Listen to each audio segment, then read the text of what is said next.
Isu keretakan Presiden Jokowi dan Ketua Umum PDIP Megawati soal minta jabatan 3 periode terjawab sudah. Sekretaris Jenderal PDIP Hasto Kristianto membenarkan adanya permintaan penambahan masa jabatan Jokowi menjadi Presiden 3 periode. Hasto mengatakan mulanya seorang menteri di Kabinet Presiden Jokowi mendorongnya adanya penambahan masa jabatan Presiden itu. Ia mengaku sempat bertemu dengan menteri tersebut dan mendapatkan informasi jika ada permintaan jabatan Presiden 3 periode. Menteri tersebut menyatakan bahwa sikap-sikap Ketua Umum partai yang mendorong Presiden 3 periode atas permintaan Pak Lurah. Hanya saja, Hasto mengungkapkan siapa sosok menteri di Kabinet Presiden Jokowi yang dimaksud.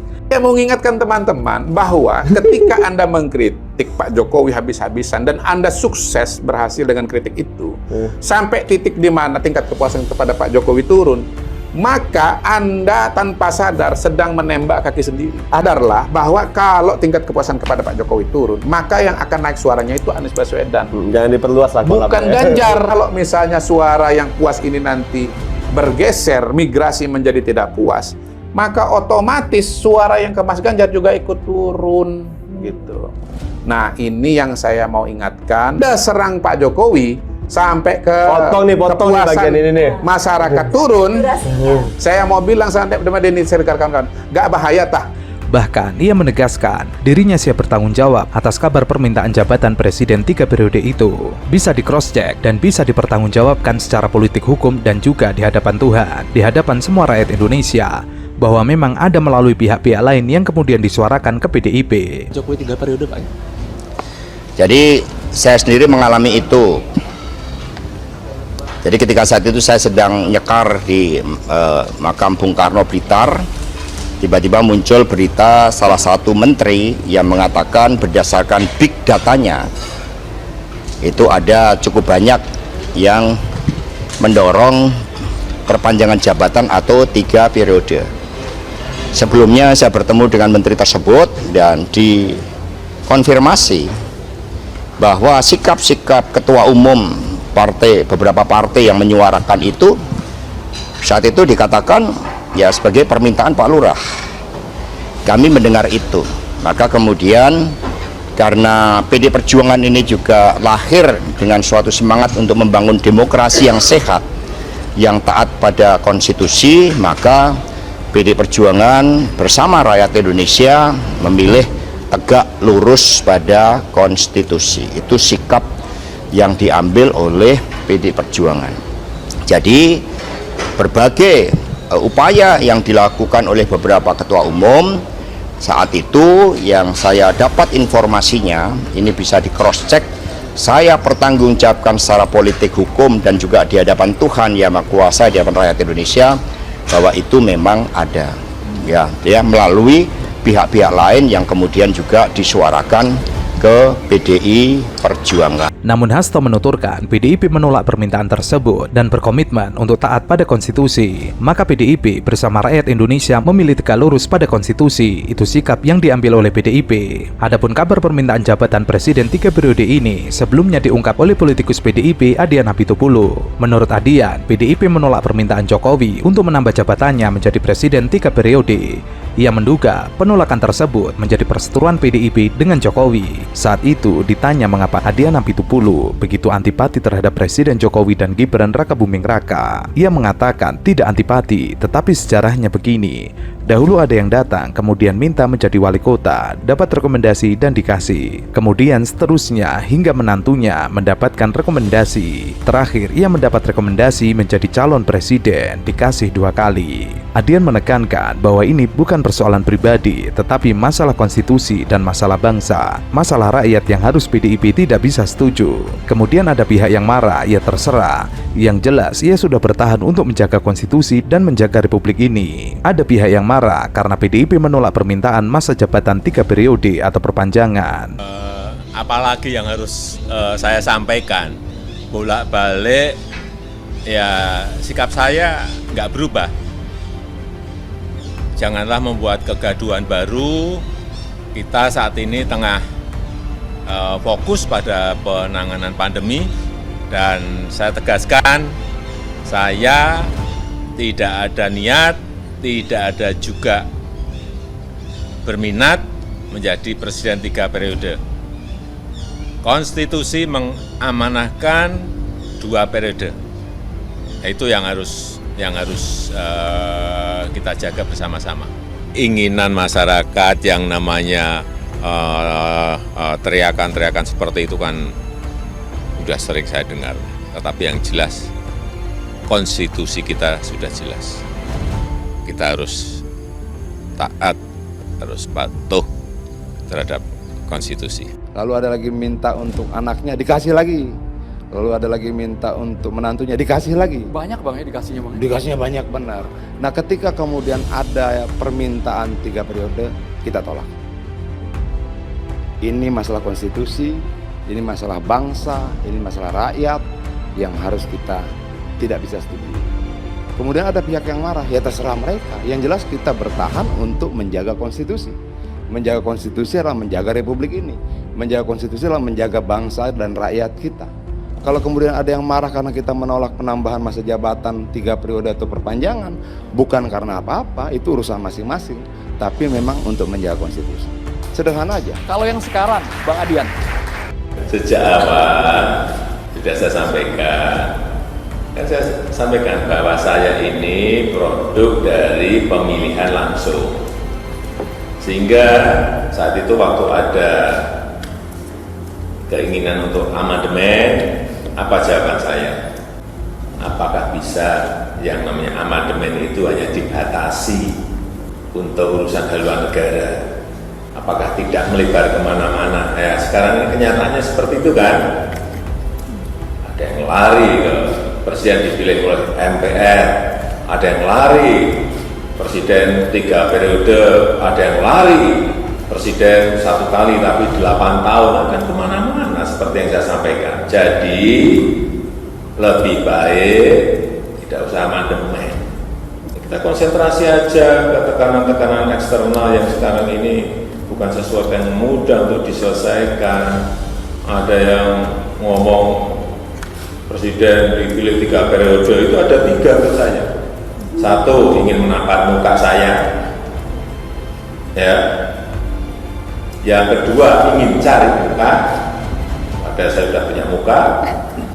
Yang ketiga, ingin menjerumuskan.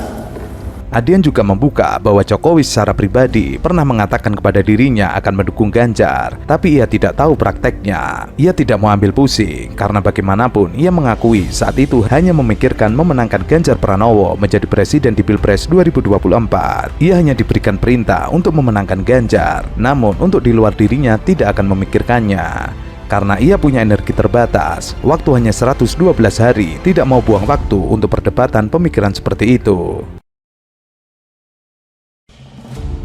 Dewan Pimpinan Cabang PDIP Kota Surakarta menunggu Gibran Rakabuming Raka mengembalikan kartu tanda anggota yang pernah dibuatnya saat pertama kali menjadi kader partai berlambang Banteng Moncong Putih tersebut. Hingga saat ini, Gibran belum mengembalikan KTA. Menurut Ketua DPC PDIP Kota Surakarta, berkaitan dengan kontestasi politik, setiap warga negara berhak dicalonkan dan mencalonkan, serta berhak dipilih dan memilih selama memenuhi syarat usia. Yang saya hormati Ketua Umum Gerindra, calon presiden Pak Prabowo,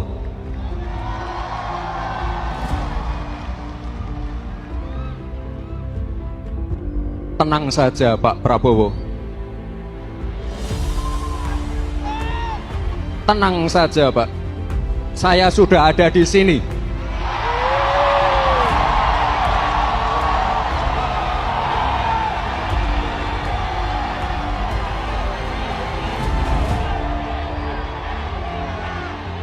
Gibran dicalonkan oleh partai lain, itu hak Gibran, keputusan di tangan Gibran. Kalau sudah memutuskan bergabung dengan partai lain, otomatis Gibran mengembalikan kartu tanda anggota PDIP ke DPC. Ia mengatakan sejauh ini belum ada pengembalian dan belum ada komunikasi yang terjalin antara PDIP Kota Surakarta dengan Gibran usai pengumuman bakal capres dan cawapres dari kubu Prabowo Subianto. Pada pengumuman tersebut diputuskan Prabowo menggandeng Gibran untuk maju ke pemilihan presiden 2024. Kenapa Partai Golkar berpikir anak muda, Pak? Kita punya sejarah. Contohnya, Sultan Syahrir menjadi Perdana Menteri pertama sejak Indonesia diproklamirkan oleh Soekarno-Hatta. umur Sultan Syahrir 36 tahun. Dan Sultan Syahrir adalah kepala eksekutif ataupun kepala pemerintahan. Jadi kalau Sultan Syahrir bisa, maka saya yakin under 40 tahun anak juga siap mendampingi Bapak Prabowo Subianto. Syahrir dianggap sukses bersama Soekarno-Hatta yang juga pada waktu itu muda juga, Pak. Waktu itu under 40 juga, Pak. Tadi malam, Pak, kami rapat cukup lama, cukup hangat, tapi semuanya konsensus mengusulkan, saya tanya dulu, mengusulkan dan mendukung Mas Gibran Rakabuming Raka untuk kita pasangkan dengan Pak Prabowo sebagai bakal calon presiden Republik Indonesia. Mohon doa restu dari seluruh rakyat Indonesia, mengucapkan terima kasih kepada pendukung-pendukung dan pengusung-pengusung kami semuanya. Dan saya ingin di sini menyampaikan tekad kami bersama dengan saudara-saudara untuk maju minta mandat dari rakyat Indonesia, karena kita menghadapi titik yang sangat penting dalam sejarah bangsa Indonesia. Kita menghadapi titik di mana kita bisa bangkit menuju Indonesia yang hebat, Indonesia yang bebas dari kemiskinan, Indonesia yang bebas dari kelaparan, Indonesia yang bebas dari kurang gizi, Indonesia yang anak-anaknya akan tumbuh gembira, kuat, dan cerdas. Indonesia di mana kekayaan Indonesia akan dipergunakan sebesar-besarnya untuk seluruh rakyat Indonesia. Gibran memang tidak ada komunikasi sama sekali. Mestinya kalau sudah menjadi anggota partai lain, otomatis sudah bukan anggota PDIP dan mestinya mengembalikan KTA. Begitu juga surat pengunduran diri belum masuk ke DPC PDIP Kota Surakarta. Meski demikian, hingga kini belum ada kepastian. Sementara itu, pengamat Rocky Gerung memberikan tanggapan terkait pidato Ketua Umum Partai Golkar Erlangga Hartarto yang menyamakan sosok Gibran Rakabuming Raka dengan tokoh nasional Sultan Syahrir. Ia menilai Ketua Umum Partai Golkar terlalu berlebihan menyamakan dua orang tersebut. Enggak. Waktu tinggal 111 hari. Saya tidak mau memikirkan apapun. Nggak mau mikirin Gibran, nggak mau mikirin yang lain-lain. Saya cuma berpikir untuk memenangkan Ganjar Pranowo dan Pak Mahfud MD. Saya tidak mau membuang waktu yang sangat pendek ini untuk mikirin yang di luar dari yang bisa menghasilkan suara. Itu aja. Nah Bang, kalau untuk komunikasi terakhir sama Gibran kapan? Gue jarang komunikasi sama dia ya. Komunikasi gue paling banyak sama rakyat. Survei berikutnya udah naik. Survei berikutnya sudah naik. Bocoran Bang berapa persen Bang? Persentasenya belum, tapi kita ngeliat ada indikasi survei berikutnya sudah naik. Itu loh. Ada? Apa? Iya dong. Ganjar nih orang yang rekam medisnya baik, orang rekam jejaknya baik. Rakyat itu kan akan diberikan janji oleh banyak orang tuh. Kalau begini, nah bagaimana menguji janji itu akan ditepati atau tidak? Sebelum terrealisasi, periksa dulu rekam jejaknya. Dari rekam jejaknya kita akan mampu mengukur apakah janji-janji itu mampu direalisasikan atau tidak. Jadi gua akan menyerukan pada seluruh rakyat Indonesia, periksa rekam jejak setiap calon presiden kita, setiap calon wakil presiden kita, dan periksa juga rekam medisnya agar kita tahu secara fisik dia sanggup tidak kemudian menjaga Indonesia yang sangat luas ini. Turun ke bawah, temui rakyat, datangi rumah-rumah, rebut kemenangan. Termasuk teman-teman koalisi ya? Iya dong. Arahannya buat memasang banner terhadap setiap caleg? Ya, pasang setiap caleg partai yang bekerja sama, pasang wajah Pak Ganjar, pasang wajah Pak Mahfud, datangi rumah-rumah, temui masyarakat, dan jelaskan tentang Pak Ganjar dan Pak Mahfud. Mahfud gagal berapa? Kita akan bekerja maksimal untuk memenangkan mereka, bukan untuk urutan kedua, bukan untuk urutan ketiga, kita akan memenangkan mereka. Dan sekarang semua mesin itu sudah bergerak. Menanggapi hal itu, pengamat Rocky Gerung kemudian membandingkan reputasi antara Gibran Rakabuming Raka dengan Sultan Syahrir yang jauh berbeda. Kalau melihat reputasi Sultan Syahrir, jelas jauh banget. Buat apa dibandingkan? Sama membandingkan Erlangga dan air mineral, jauh banget. Menurutnya, cara elite politik mencari alasan mencalonkan Gibran semakin lama semakin tidak jelas. Ia menilai Erlangga tidak perlu memberikan alasan sebab publik sudah mengetahui. Rekam jejak politik Sultan Syahrir sendiri hingga ke benua Eropa bahkan sering hadir dalam forum diskusi PBB. Sultan Syahrir jelas gagasan dan mondar-mandir ke Eropa berdebat di forum PBB. Sultan Syahrir memang tidak pernah menjadi penjual martabak. Selain itu, ia menambahkan bahwa yang dilakukan Erlangga sebagai upaya menyembunyikan maksud tertentu. Ketua Golkar tidak memiliki narasi hingga akhirnya memberikan narasi konyol. Erlangga tidak mengerti sejarah bangsa Indonesia. Narasi tersebut dibuat hanya untuk menyelamatkan partainya. Pengalaman kenegaraan dan berpolitik Gibran Rakabuming Raka sangat jauh di bawah Sultan Syahrir, baik di tingkat lokal maupun internasional. Saya memegang teguh sumpah saya selaku hakim, memegang teguh amanah dalam konstitusi, undang-undang dasar, amanah dalam agama saya yang ada dalam Al-Quran, terkait dengan pertanyaan rekan-rekan ataupun berita yang sudah begitu luas, luar biasa, masalah konflik kepentingan dan sebagainya. Mahkamah Konstitusi mengadili norma sebuah undang-undang, bukan seperti peradilan pidana atau perdata di Mahkamah Agung. Yang diadili itu adalah norma pengujian undang-undang. Jadi norma abstrak itu jadi bukan mengadili fakta atau sebuah kasus. Itu yang bisa saya sampaikan. Kalau begitu saya tanya Pak, putusan MK kemarin,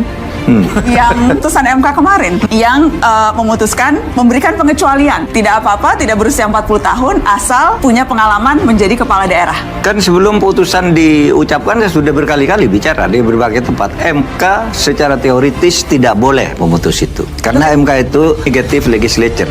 Tapi begitu itu diputus, dan juga dalilnya bahwa setiap putusan MK Anda suka atau tidak suka, itu mengikat. Final itu sudah tegas. Saya apa yang kurang tegas suka lagi? Tidak suka harus diikuti. Pertanyaan saya, Anda suka tidak suka? Dan Anda suka atau tidak? Saya tidak suka karena sebelumnya saya sudah bilang itu tidak benar. Tidak benar. Iya. Jadi berarti MK secara fundamental salah. Hakim Konstitusi Arief Hidayat menyebut Mahkamah Konstitusi dewasa ini sedang tidak baik-baik saja. Hal itu disebabkan putusan Ketua MK Anwar Usman terkait batas usia calon presiden dan calon wakil presiden telah menimbulkan prahara, di mana Anwar Usman dinilai oleh masyarakat telah melakukan intervensi guna melenggangkan sang keponakan Gibran Rakabuming Raka menjadi calon wakil presiden. Sebagaimana termaktub di dalam pembukaan Undang-Undang 1945 alinea pertama bahwa sesungguhnya kemerdekaan itu ialah hak segala bangsa, dan oleh sebab itu maka penjajahan di atas dunia harus dihapuskan karena tidak sesuai dengan pri kemanusiaan dan pri keadilan. Secara belak-belakan, Arief Hidayat mengatakan situasi di Indonesia saat ini sedang tidak baik-baik saja imbas putusan tersebut, terlebih di sektor bidang kehidupan. Selanjutnya, putusan nomor 102. Mohon izin bicara Yang Mulia. Terkait sebelum dibacakan putusan terkait dengan perkara 102, sebagaimana kita ketahui bersama bahwa sebentar siapa? Perkenalkan, nama saya Anang Suindro Yang Mulia, kuasa hukum dari perkara 102. Mohon izin bicara sebentar sebelum dibacakan terkait dengan putusan perkara 102 Yang Mulia. Enggak, apa yang mau disampaikan? Baik, terima kasih kesempatannya Yang Mulia. Terkait dengan apa yang ingin kami sampaikan adalah bahwa setelah kita ketahui bersama terkait dengan permohonan yang kami ajukan ini adalah berkaitan dengan persyaratan calon presiden dan calon wakil presiden, yang kemudian kita juga sama-sama mengetahui bahwa keponakan Yang Mulia Ketua Mahkamah Konstitusi Mas Gibran Rakabuming Raka. Sebentar, dengarkan putusan dulu ya. sebentar saja Yang Mulia. Lah. Karena ini berkaitan dengan Nanti konflik bisa benturan kepentingan Yang Mulia. Jadi kami mohon Yang Mulia. tunggu pembacaan putusan, ya. Dengarkan dulu, ya. Baik Yang Mulia, terima kasih. Kalau ke sidang putusan begini ini nggak ada interupsi. Karena saya sebagai hakim Mahkamah Konstitusi sedang berkabung. Karena di Mahkamah Konstitusi baru saja terjadi prahara. Ada indikasi pertanyaan apakah Indonesia sekarang sedang baik-baik saja atau tidak. Saya mengatakan di berbagai sektor bidang kehidupan Indonesia sedang tidak baik-baik saja. Oleh karena itu Bapak Ibu sekalian harus hati-hati betul.